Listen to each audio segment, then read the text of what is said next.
My name's Jenny Tebbit. I'm an educational consultant and I've been working across New Zealand and Australia for the last few years. Over the last 18 years or so, I've been developing my philosophy around children with learning difficulties, gathering my qualifications, my expertise and my experience. And since 2006, I've been developing the philosophy around this area of education.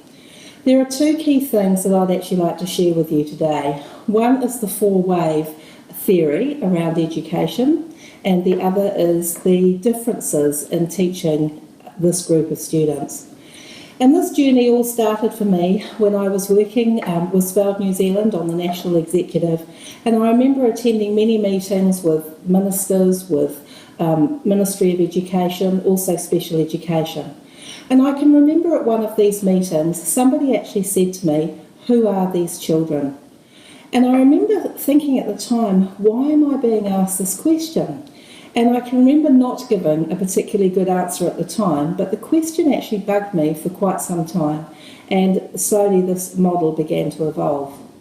And basically, in any given classroom in New Zealand, it doesn't matter whether you've got toddlers or whether you've got old age pensioners who are learning computer skills, we always have some first wave learners. Some people who find learning really easy. Our job is just to put some learning experiences in front of them, give them some resources and some opportunity, and they'll almost learn in spite of us. And every class has a few students like that. The majority of our students are mainstream learners.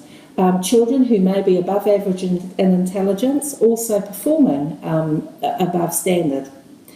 Even these children may be operating between 6 months and 2 years below their chronological age. But given all the great things that we do in education, that these children can be brought up to chronological age quite easily.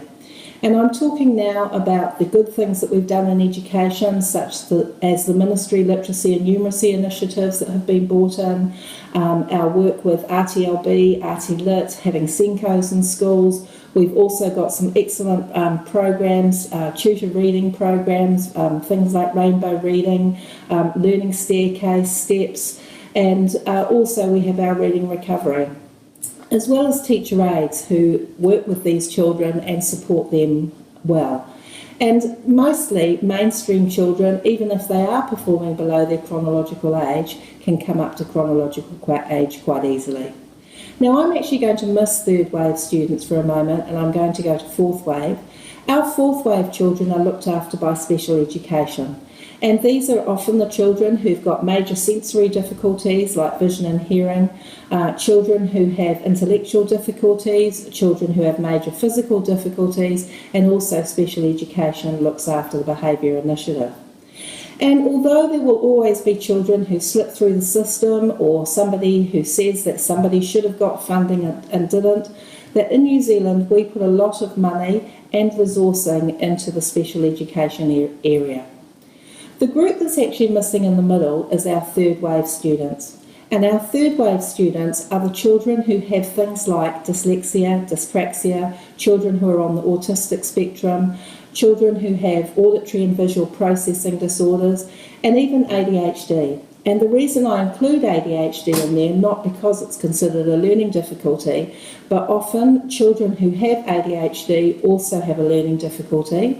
We now know that 50% of children with dyslexia will also have ADHD, and also that the remediation that's required for ADHD is actually similar to the remediation that's needed for children with other learning difficulties. What we now know in education is, when we look at the statistics, is that up to 22% of children actually fit the third wave area. And this is a challenge because in New Zealand we have actually trained our teachers for mainstream education. And I've actually come to realise over the time that we've made a huge mistake. What we have done in our training is, if we have a child who has a reading, writing, spelling or maths problem, we have actually been taught as teachers that we should have a solution that involves reading, writing, spelling or maths. And we actually have an academic focus, What we now know is that children with these learning difficulties have got underpinning cognitive weaknesses, and it's these underpinning cognitive weaknesses that are preventing them from being able to access the curriculum. And the challenge that we now face is that we have all our teachers and our specialists even trained in mainstream education, and even our RTLB, our RT Lit, the focus is actually on academic programs and also behaviour, but not so much underpinning cognitive weaknesses. And if we're going to make change in education, we're going to actually have to look at these underpinning cognitive weaknesses and look at how we need to teach differently. A lot of people will say to me, Jenny, how can you say that? And there are several reasons why I say that the children who are in third wave, their needs are not being met in our current education system today. Now, the first of these, and I want to actually give you several examples, we can look up and down the country, and any third wave student who has one of these specific learning differences has been through all the great programs that we've got in school. They've actually been through reading recovery, they've worked with RTLB, they've worked with RT Lit, they've been on SENCO programs, and they have also had extra teacher aid time. And yet these children are still well below their chronological age. Many of them, depending on their age, are achieving 3 or more years below. So this tells us that actually what we're doing now isn't working for a particular group of students, even though it works very well for many. Now, a lot of people will actually say that this is actually something about money. I personally don't believe that the problem that we're facing with this group of students is about money, and I want to give you several examples of this. Now, the first one is looking at reading recovery. Now, reading recovery was originally designed for children who are achieving below their chronological age, but what we have tended to do is that we have actually taken many third wave students and put them on the reading recovery programs, which has taken the place of a mainstream student who actually should have had it. I believe that if we actually understand our learner groups well, we can then actually select the programs that are best for the student profile. And so the money that we are spending on reading recovery will actually be effective. And I can honestly say, and you can actually measure it up and down the country, that for all the third wave children who've been on reading recovery, the program actually hasn't worked for them, and that's why they are still below. And that's not to say for 1 minute that reading recovery isn't a good program, but it's a good program for the right children. Now, the next example that I would actually like to give is actually to do with visual problems. We now know that there are many students who have visual problems, and in fact the research actually says that up to 70% of children who have a learning difficulty will also have a visual problem. And yet our vision testing doesn't assess children in visual processing problems and several aspects of vision that is a problem for learning. I now get to go into many schools, and often schools will actually say to me, Jenny, we've got some students, could you spend the morning looking at our students who we believe are at risk and who've got additional needs that we're not meeting? And it is very common for me to actually find in the morning I can perhaps see between 6 and 8 students, just depending on the time frame that I've got. And it's very common for me to find 4 or 5 of those students have got visual problems that have not been identified. And I think it's very important that we start working much more closely with visual and auditory problems, because we're not identifying and therefore not addressing the children's needs. Now, the challenge is, if we don't do this, I'm a specialist teacher and I'm trained in working with children with specific learning difficulties. But I know that even with the caseload I've got, that if I have children who have got undiagnosed or unsupported visual and auditory problems, I cannot remediate and raise the achievement of those students as much as I can unless those things are addressed. And I believe it's vital that we actually start looking at addressing vision and hearing, because then all the remediation that we actually do put in, the money is actually well spent. And the third area that I would actually like to consider, and I'm going to discuss this more fully in the next section, is our teacher aides. Currently, we give our most needy children to our least trained people, and there is something wrong with that picture. I will always a lot of people will say that teacher aides don't get paid enough, and that's another point to discuss. But I think the thing is that we have a great resource in our teacher aides that are actually not being used as fully and as widely as possible as they possibly can. We now know that children who are third wave require much more repetition and overlearning than children who are mainstream. And we need to train our teacher aides so that they have skill in raising achievement in reading, writing, mathematics and spelling for children who are third wave learners. And if we add up the budget that we've got for teacher aides, if we could actually fully harness that money and use it well, without even spending any more, I believe that we could make a real difference. So it's been a very interesting journey for me, and whenever I talk about the 4 waves in education, a lot of people are saying, I totally understand it, and everywhere I go, people recognise that it is third wave learners whose needs are not being met currently in education. And that brings us to what is it that our third wave children need differently than our mainstream children. And I've actually come up with 7 key things that are vitally important. Now, the first of these is actually multisensory teaching. And multisensory teaching, the research is now saying, when originally we talked about learning styles, everyone rushed out to find out what learning style they were, but we now know that's not how it works. What brain research is saying is that everybody learns best when they have an opportunity to take it in through all the senses. So that people require auditory, visual and kinesthetic approaches to learning in order to be able to uptake the knowledge. Our educational system today is still renowned as being a very good auditory learning place. And for those learners who do well in auditory learning situations, they tend to do better in education than those learners who don't. And as an interesting aside, I've had the opportunity of working in alternative education, also with the 16 to 18-year-old group that have fallen out of school. And we looked at a number of things, including things like IQ, but one of the things that actually really stood out is that many of these children were more visual kinesthetic type learners, and I did have to wonder how, along with other things, other problems, how our education system wasn't well set up to suit these students.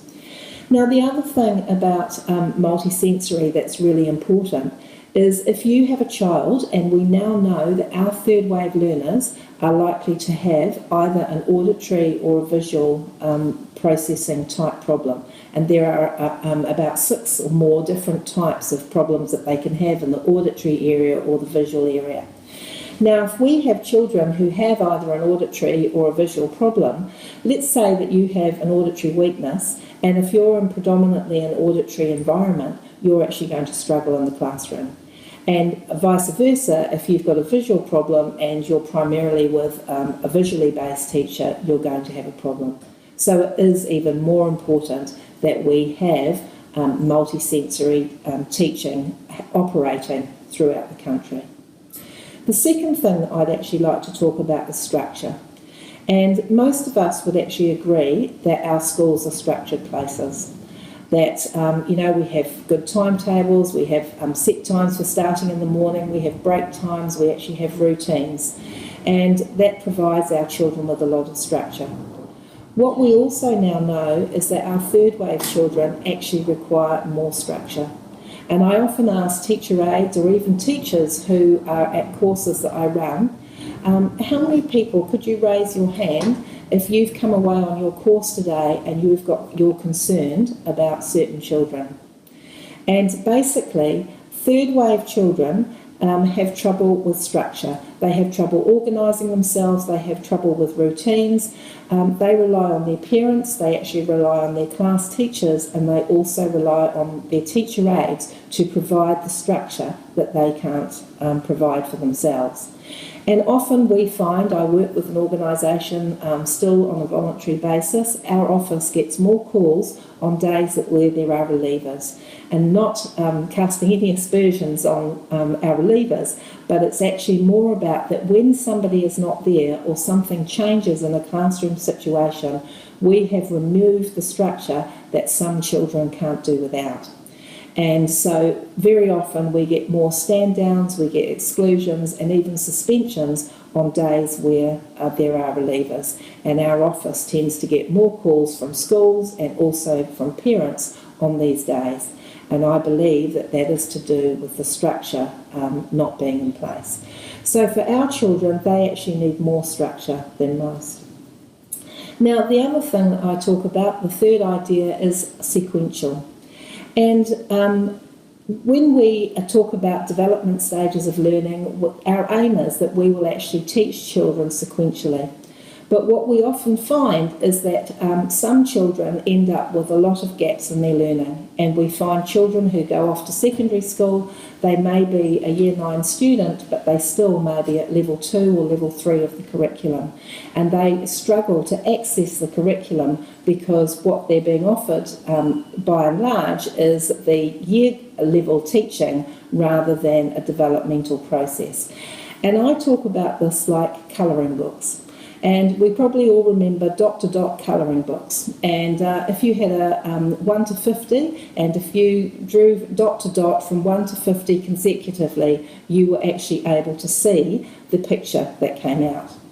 Now, for our first and second wave learners, our children, if they have to miss some dots and they don't get things sequentially, they can actually still get the big picture. But for children who are third wave learners, they have to go sequentially from 1 to 2, 3 to 4, 4 to 5, 5 to 6, and so on, before they are able to see the big picture and achieve in learning. And some of the challenges that we have is that as trained teachers, we weren't all taught the development stages of learning.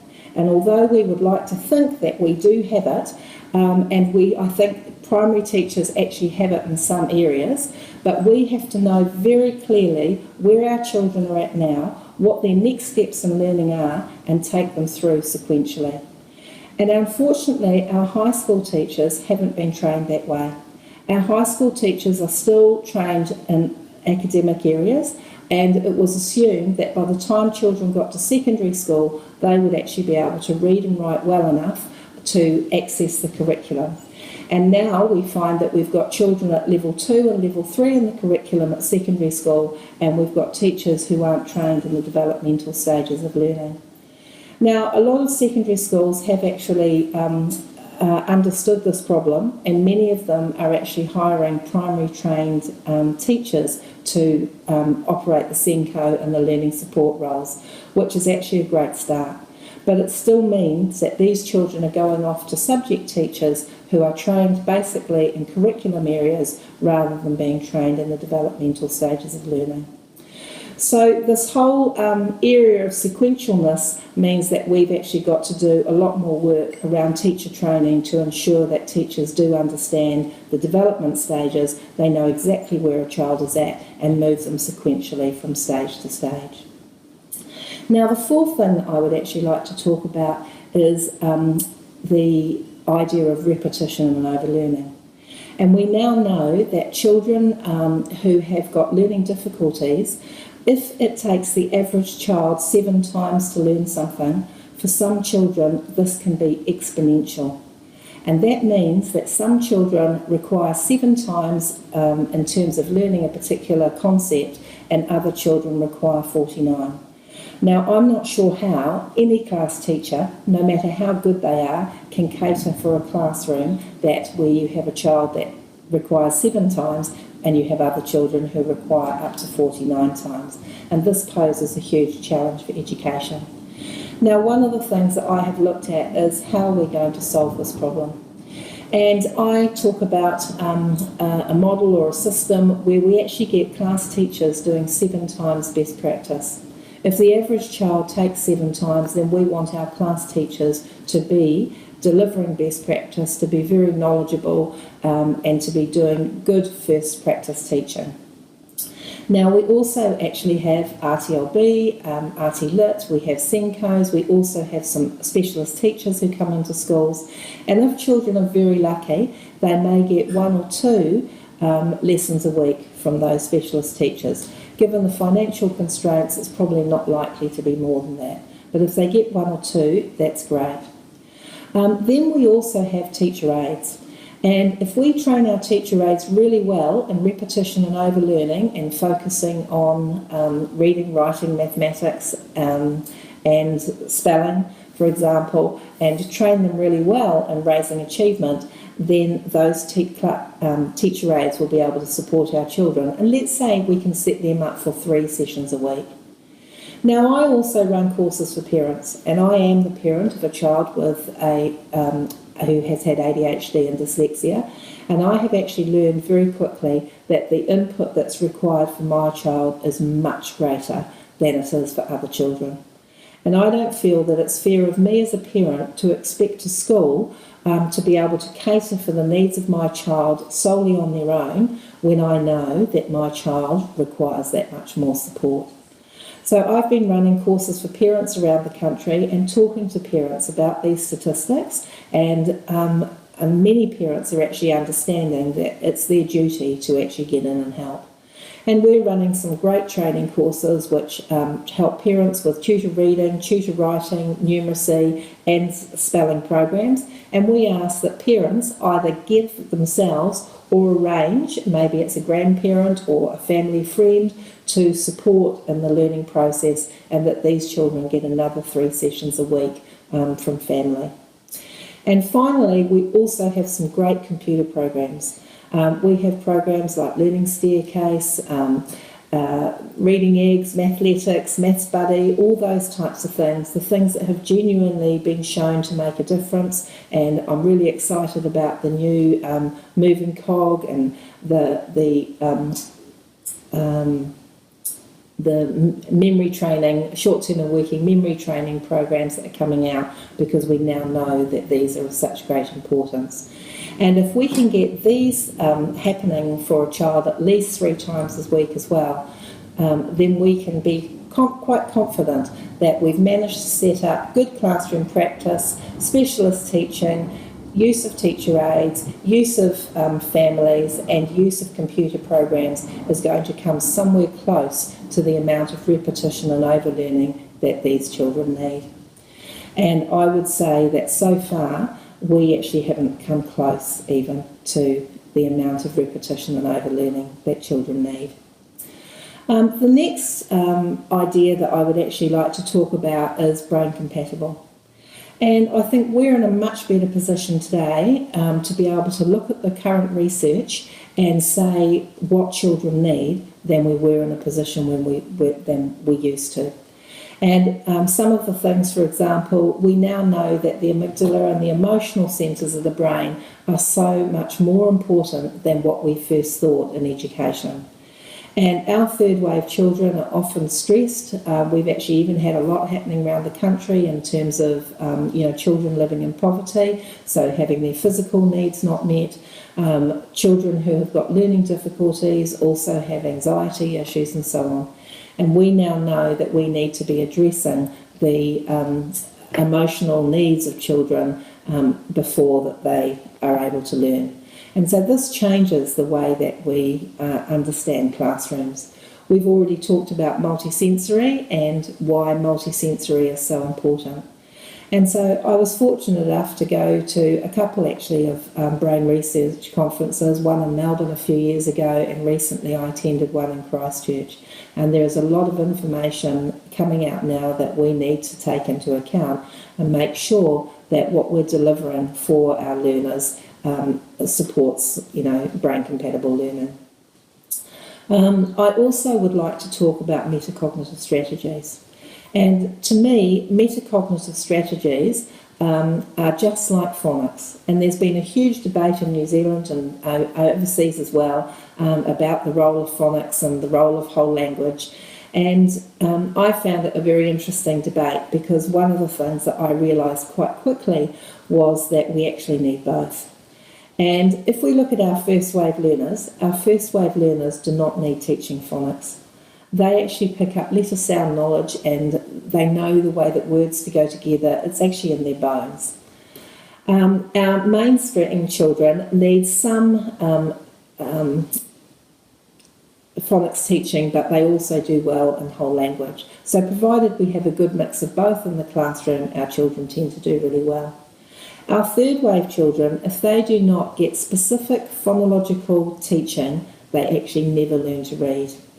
And I think it's very interesting when we actually look at the statistics, because we do actually have poor adult literacy statistics, and depending on how you were trained in New Zealand as a teacher will depend on the focus that you actually have on each. It's also quite interesting because I put up a list of words to do with reading teaching, to do with the teaching of phonics in my courses, and I ask everybody who feels really comfortable and confident about explaining what's on the board. And then I actually ask, how many of you actually feel that you got this knowledge and this understanding in your basic training? And virtually the only people who put up their hands are the people who trained overseas. For me, I actually had to get this training in my postgraduate qualification, which I got from Massey University, and the people I talk to say that they ended up getting the knowledge from either postgraduate courses or from teacher development courses that they went to since teacher training. And in fact, our new teachers coming out are still saying that they don't feel that they actually have the full understanding in this area. So this is actually really important, because we need to actually ensure that we're providing teacher training that delivers the knowledge that teachers need for every wave in education. And I think currently we've done a very good job for first, second and fourth wave. And the group that's actually missing in the middle is third wave. And the mistake that I think that we have made in education is that we actually haven't even really realised that a third wave exists. What we have done is we have actually tended to lump second and third wave together and provide the same solutions for mainstream children as we are for third wave children. And what we're finding is that those solutions actually work well for one group, but they don't work well for another. And if we're going to make change in education, then we're going to have to make sure that we make the changes that are needed to ensure third wave children get what they need. Back to metacognitive strategies. Now, the thing with metacognitive strategies is that I believe they're just like phonics. Our first wave children actually pick up metacognitive strategies really well. And in fact, they will actually tell you what the best way of doing something is. They'll actually tell you quite quickly that they found a quicker way than the teacher of doing it. And they can also analyse and think of how they did something well, how they could improve on it next time. Our mainstream children need teaching of metacognitive strategies, like what is the strategy, what is the skill, when do I use it, why do I use it. But if they are taught those things and they're given ample opportunity in a classroom setting to practice them, they will actually do really well. Our third wave children actually don't pick up metacognitive strategies. And I would actually like to share with you, actually it's a personal story, and I now believe that I'm a third wave learner, and yet I wasn't somebody who was diagnosed. I'm 99% sure that I have inattentive type ADHD. I started school in England when I was 4 years of age, and at the age of 9 we came out to New Zealand.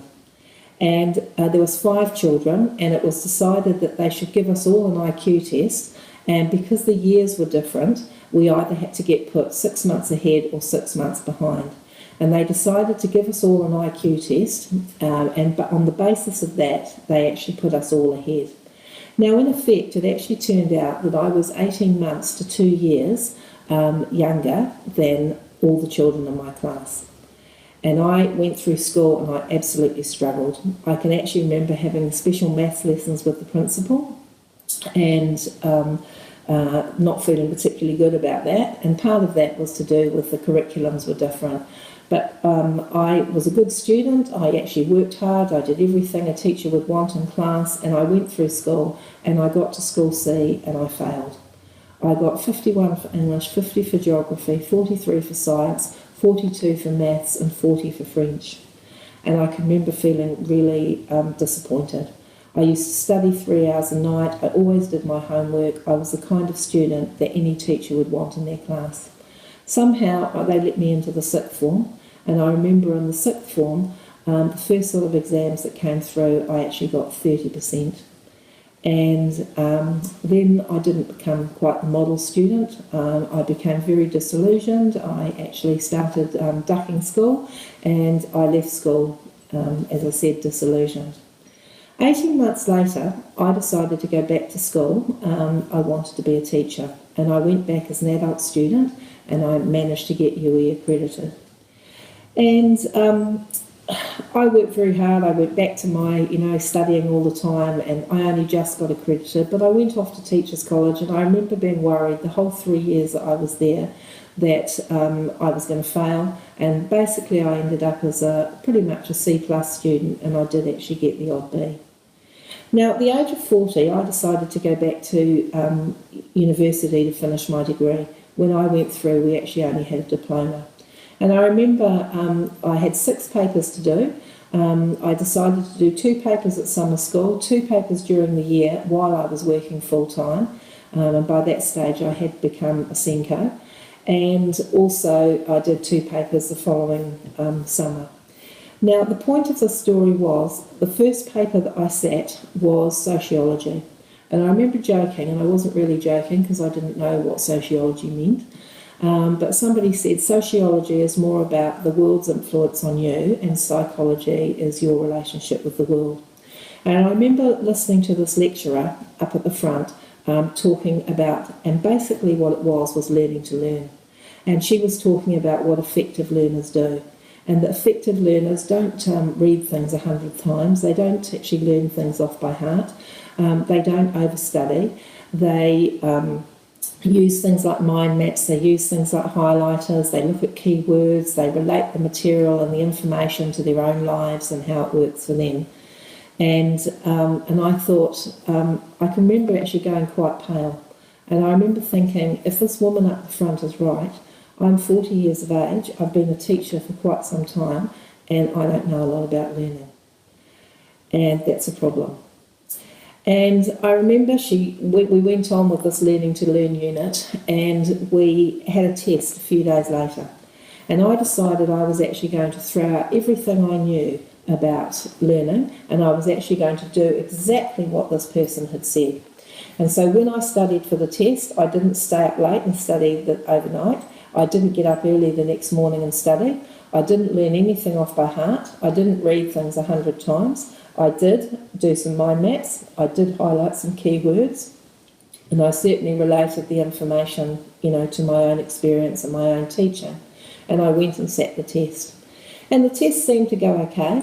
And as you know, at university, what they do is you have a student number, and they put your student numbers up on the wall, and you go and get the mark which is beside it.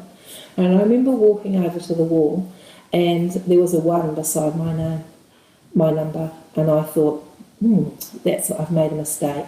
And I remember going to my bag and 1-to-1 matching my student ID with the number. And I had actually come first out of 200 people. And then I really had a meltdown, because that actually meant it was true, that I had been teaching for a number of years. I was 40 years of age, and I didn't know much about learning. And we had another final exam for that paper, and I actually came second out of 200 people. And what I realised had happened is that I am a third-wave learner. I don't pick up metacognitive strategies. And in that one lesson, that one unit of one course that I did, I was actually given the teaching of metacognitive strategies all in one hit. And it turned me from a C grade learner into an A student. and I have remained an A student ever since. I'm so grateful for this experience because what it has actually taught me is our third wave learners do not pick up metacognitive strategies. And just like we have to explicitly teach them phonics, we actually have to explicitly teach them metacognitive strategies. And I was running a teacher's course one day, and at this point a person put up their hand and they actually said to me, I mark NCEA papers every year, and every year I get a stack of papers this high, and every year I put these papers into two piles. I actually flick through the papers and I actually look for, has the student used highlighters? Have they actually done any planning? Are there any mind maps? Can I see any evidence that this student has prepared for this exam? And those students, I put them in one pile. The students who I can't see any evidence of preparing for the exam go in another pile. And she said, every year, without fail, these students are the top achievers and these students are the lower achievers. And I have now come to realise that our third wave students do not pick up metacognitive strategies, and if we take one thing as teachers, then we need to make sure that we are explicitly teaching metacognitive strategies to our third wave learners so that they can go on to be successful students. So I guess really just to round off, there are two things that I actually want to share. One is every person who's involved in education in New Zealand needs to have a thorough understanding of the student groups that we have. And my experience and all my discussions with people tell me that there is a group of students whose needs we haven't really understood and whose needs that we haven't met. And that what we now need to do is we need to make change for that student group and allow these students access and equity in education that they currently haven't had. And in order to be able to do that, we actually have to know what are the differences between second wave and third wave teaching. And I hope in this video that I've actually given you enough information to understand that we actually have to be focused on much more explicitly multisensory teaching. We have to have sequential and much more structured learning. We have to teach metacognitive strategies. We have to do repetition and overlearning, and we have to consider brain compatible strategies. I look forward to talking with you more in the future. Thank you.